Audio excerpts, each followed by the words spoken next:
Hello guys, അപ്പോൾ നമ്മൾ ഇന്ന് ഈവനിങ് ഒക്കെ ആയപ്പോഴത്തേക്കും ആർപ്പി മാളി വന്നിട്ടുണ്ടായിരുന്നു കൊല്ലത്ത്. അപ്പം ഫസ്റ്റ് ടൈമാണ് ഇവിടുത്തെ കൊല്ലത്ത് മാളി വരുന്നത്. നമ്മൾ എന്തെങ്കിലും കാര്യമാണെങ്കിൽ മാളിൻ്റെ ഫ്രണ്ടിൽ കൂടെ പോകുന്നത്, പക്ഷേ അവിടെ മാളുണ്ട് എന്നുള്ള കാര്യം ഞങ്ങൾ മാപ്പിൽ നോക്കിയാണ് കണ്ടുപിടിക്കേണ്ടി വന്നത്. അപ്പോൾ മാളി വന്ന് അപ്പോൾ ഫസ്റ്റ് ഞങ്ങൾ കിഡ്സിൻ്റെ ആ ഒരു സെക്ഷനിലോട്ടാണ് പോയത്. അവിടെ എന്താ കൺഷൂട്ടും കാര്യങ്ങളൊക്കെ ഉണ്ടായിരുന്നു. അപ്പം വേണമെങ്കിൽ മത്സരത്തിനായിട്ട് കളിക്കാം, അല്ലെങ്കിൽ നമുക്ക് വെറുതെ ബലൂൺസ് ഒക്കെ പൊട്ടിക്കുന്ന രീതിയിൽ കളി. അപ്പോൾ ഞങ്ങൾ മത്സരത്തിനായിട്ട് കളിച്ചത് കാരണം അതിനകത്ത് ആ ഗൊറില്ലയെ 8 ഷൂട്ടെങ്കിലും ചെയ്യണം. ആകെപ്പാടെ നമുക്ക് 10 ഷൂട്ടേ ഉള്ളൂ. അപ്പം അത്രയും റിസ്ക് എടുക്കണ്ടല്ലോ എന്ന് വിചാരിച്ച് അത് നമ്മൾ ഫസ്റ്റ് ടൈം ചെയ്തതായതുകൊണ്ട് അങ്ങനെയാണ് ചെയ്തത്. അപ്പോൾ വിച്ച് ഒരെണ്ണം പൊട്ടിച്ചേർന്ന് അതിൻ്റെ വീഡിയോ കിട്ടിയിട്ടുണ്ട് കേട്ടോ. ഒരെണ്ണം പൊട്ടിച്ചേർന്ന്, പിന്നെ ഞാനും ഒരെണ്ണം പൊട്ടിച്ചേർന്ന്, പക്ഷേ എൻ്റെ വീഡിയോ ഇല്ല. പിന്നെ അത് കഴിഞ്ഞിട്ട് ഞങ്ങൾ പിന്നെ ഈ പിള്ളേർ റേസ് ചെയ്യുന്ന സംഭവങ്ങളൊക്കെ ഉണ്ടായിരുന്നു. അതൊക്കെ നല്ല രസമുണ്ടായിരുന്നു. നമ്മൾ ആദ്യമേ കയറിയില്ല, പിന്നെ ഞങ്ങൾ ഇതെല്ലാം കുറേ തവണ കറങ്ങി നടന്ന് നോക്കി. അപ്പം 5 കോയിൻ ഇട്ട് കഴിഞ്ഞാൽ, അതായത് 300 രൂപയ്ക്ക് 5 കോയിൻ കിട്ടും, അല്ലെങ്കിൽ ഓരോന്നിനും 100 രൂപ വെച്ച് നമ്മൾ അരയ്ക്കേണ്ടി വരും. നമ്മളൊരു 5 കോയിൻ മേടിച്ച് നമുക്ക് ഇഷ്ടമുള്ള 5 ഗെയിം നമുക്ക് കളിക്കാം. അങ്ങനെ ഞങ്ങൾ ആദ്യമേ ഇത് കോയിനാണെങ്കിൽ കറക്റ്റ് ഗ്ലാസ്സിനകത്ത് ഇട്ട് കഴിഞ്ഞ് കഴിഞ്ഞാൽ നമുക്ക് പ്രൈസ് കിട്ടുകയെ. പക്ഷേ വെള്ളമാണല്ലോ, അറിയാമല്ലോ, ഒരു തരത്തിൽ പോലും നമുക്ക് അതിനകത്തോട്ട് വീഴ്ത്താനായിട്ട് പറ്റുന്നില്ലായിരുന്നു. 3 ഞാൻ നോക്കി, 2 അവൻ നോക്കി. പക്ഷേ ഞാൻ ഇട്ടത് എൻ്റെ ഈ അയലത്തോട്ട് പോലും പോയില്ല. അവരുടെ ഏകദേശം ഒന്ന് തട്ടി വീണായിരുന്നു.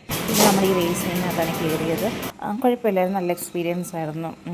എല്ലാം അതിനകത്ത് തന്നെ ഉണ്ടായിരുന്നു. അപ്പം ഫസ്റ്റ് ടൈം ആയതുകൊണ്ട് അതിൻ്റേതായിട്ടുള്ള ബുദ്ധിമുട്ട് മീൻസ് കുറച്ച് പാടായിരുന്നു നമുക്ക് കളിക്കാനായിട്ട്. അപ്പോൾ ഓരോ ലെവൽ കംപ്ലീറ്റ് ചെയ്യുന്നതിനനുസരിച്ച് നമുക്ക് ടൈം കൂടിക്കൊണ്ടിരിക്കും. അപ്പോൾ എനിക്കാണെങ്കിൽ ഒരു മിനിറ്റ് ആണ്ടേ ഉള്ളൂ. അതായത് നിങ്ങൾക്ക് മനസ്സിലായില്ല, എനിക്ക് കളിക്കാൻ അറിയാത്തതുകൊണ്ട് പെട്ടെന്ന് തന്നെ എനിക്ക് ഇറങ്ങിയിട്ട് വന്നു. പക്ഷേ എനിക്കതിൽ കുഴപ്പമൊന്നുമില്ലായിരുന്നു. പക്ഷേ അവൻ കയറിയപ്പോഴത്തേക്ക് ഒരു 5 മിനിറ്റ് കളിച്ചു. കാരണം ലെവൽ കംപ്ലീറ്റ് ചെയ്യുമ്പോൾ നമുക്ക് എക്സ്ട്രാ 1 മിനിറ്റ് ചെയ്തു. അല്ല, 1 മിനിറ്റ് കിട്ടിയതല്ലേ?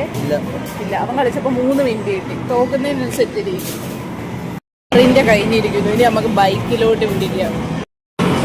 പിന്നെ അത് കഴിഞ്ഞ് നമ്മൾ ബൈക്കിൻ്റെ സെക്ഷനിലോട്ടാണ് പോയത്. ഞാൻ കയറിയില്ല, വയ്യാത്ത പറ്റി എന്തെങ്കിലും കയ്യാലേക്ക് കയറുന്നതിന് വിചാരിച്ച് ഞാൻ കയറാൻ പോയില്ലേ. പക്ഷേ നല്ല രസമുണ്ടായിരുന്നു ഇതിങ്ങനെ കണ്ടുകൊണ്ടിരിക്കാനായിട്ട്.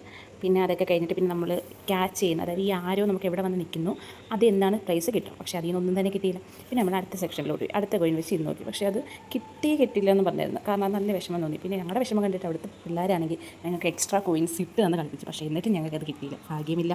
പിന്നെ അതൊക്കെ ഞങ്ങൾ പെട്ടെന്ന് തന്നെ അവിടെ നിന്ന് ഇറങ്ങിയപ്പോഴത്തേക്ക് മഴയായിരുന്നു. പിന്നെ വീട്ടിൽ ചെന്ന് റൂമിൽ പോയി ഡ്രസ്സൊക്കെ മാറിയിട്ട് പിന്നെ ഞങ്ങൾ നമ്മുടെ വീടിൻ്റെ പിറ്റത്തേനാണ് ഈ ഒരു കട വരുന്നത്. അപ്പോൾ അതൊന്ന് ട്രൈ ചെയ്യാമെന്ന് വിചാരിച്ച്. സാധനം അടിപൊളിയായിരുന്നു. പിന്നെ ഇത്രയും